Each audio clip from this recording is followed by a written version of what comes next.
jaz sem začel zbirati približno enih 25 let od tega. Navdušil me je pa prijatelj, tudi zbiralec Prve svetovne vojne Zdenko Mužič z Banjšč in navdih, tak, ko smo dobavili, takrat je bilo več teh predmetov, se je dobilo več teh predmetov, izviral od tam.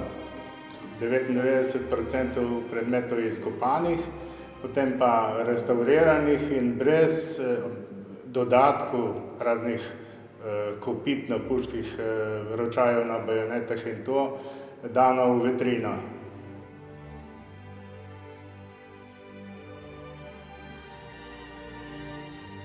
Ko gremo na teren, ni samo kdo največ dobi, je zelo važno tudi druženje, ker običajno nas gre več in je to, kako bi rekel, dobra klapa, pa se imamo lepo v odlu. Predmete skozi toliko letnih izkušenj poznamo vse. Če naletimo na kak predmet, da ga ne poznamo, pa se danes dobi dosti literature in pa tudi na Facebooku, tako da ni problema, da ne bi ostalo nekaj skritega.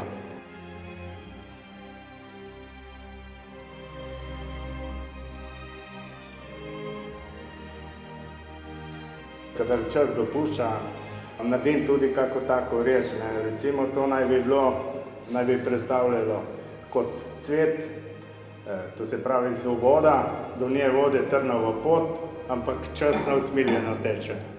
Ali pa to, ta predmet sem dobil tako, ga vidite, dva se rokujeta, pa sem si zamislil tako, da vojna na širšem območju, vse vrst oborožitev, zmeraj mora biti dva, da se sklene mir.